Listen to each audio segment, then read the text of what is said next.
अयोध्या में भव्य राम मंदिर की प्राण प्रतिष्ठा हो चुकी है। काशी में ज्ञानवापी मस्जिद केस में हिंदू पक्ष के फेवर में फैसले आने शुरू हो चुके हैं। वाराणसी कोर्ट ने 1996 की एक रिपोर्ट के बेस पर व्यास तहखाने में पूजा की इजाजत दे दी है। वाराणसी जिला अदालत की तरफ से बड़ा फैसला दिया गया था कि हिंदू पक्ष तहखाने की पूजा कर सकता है। जो हम लोगों के साथ अन्याय करके वहाँ पूजा पाठ रोकी गई थी, आज उसको कोर्ट ने अपनी कलम से मेटने का काम किया है।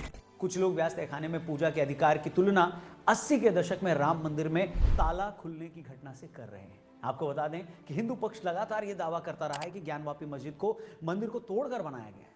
मस्जिद के तहखाने में हुए एएसआई के सर्वे में वहां मंदिर होने के बीसियों सबूत मिले हैं। इसी के बेस पर हिंदू पक्ष 3 मांगे कर रहा है। 3, पहली, पूरे ज्ञानवापी परिसर को काशी विश्वनाथ मंदिर का हिस्सा डिक्लेयर कर दिया जाए। दूसरी, ज्ञानवापी मस्जिद को हटाकर वहां पर मंदिर बनाया जाए। और तीसरी, मुसलमानों के वहां आने पर रोक लगाई जाए।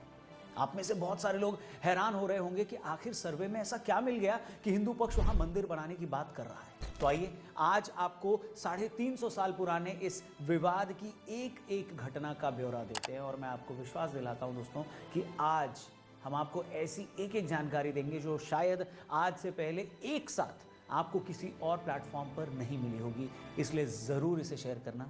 मुस्लिम पक्ष दावा करता है दोस्तों कि आज जहां मस्जिद है वहां कभी मंदिर था ही नहीं, मगर आज हम आपको डिटेल में बताएंगे कि ज्ञानवापी मस्जिद की जगह मंदिर होने को लेकर हमारे पुराण क्या कहते हैं। हम आपको यह भी बताएंगे कि पिछले 1000 सालों में काशी आने वाले विदेशी जो यात्री थे, टूरिस्ट थे, वो काशी में मस्जिद की जगह मंदिर होने को लेकर क्या क्या कहते हैं। हम आपको ये भी बताएंगे कि इन 1000 सालों में मंदिर को कितनी बार तोड़ा गया।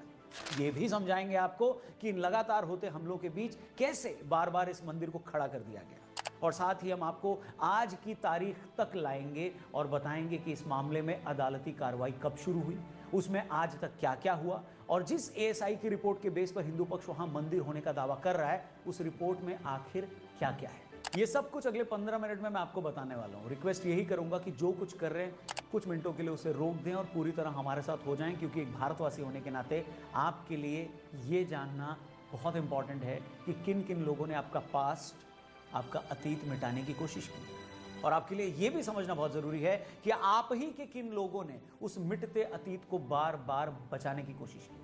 यकीन मानिए दोस्तों, वीडियो के एंड तक आप ये जान पाएंगे कि कैसे जिंदा कौमें, जीवट देश अपने हक के लिए साल 2 साल नहीं बल्कि सदियों तक लड़ाई लड़ते हैं। तो बिना किसी देरी के आइए शुरू करते हैं और एक बार महादेव।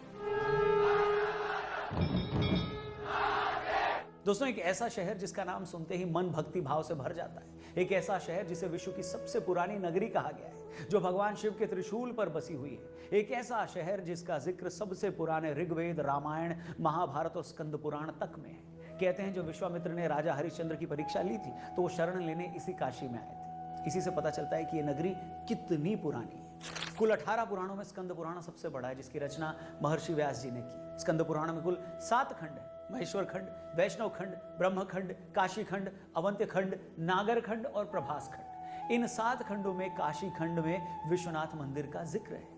ये सब बातें मैं आपको इसलिए बता रहा हूं कि जो लोग ये आरोप लगाते हैं कि ज्ञानवापी मस्जिद की जगह तो कभी मंदिर था ही नहीं और ये सब साजिश है, तो ऐसे लोगों की जानकारी के लिए बता दूं कि बॉस, जितने पुराने इस देश में कुछ मजहब नहीं है, उससे पुरानी तो काशी नगरी है। इस काशी नगरी को लेकर इतिहासकार क्या कहते हैं वो तो हम आपको बताएंगे।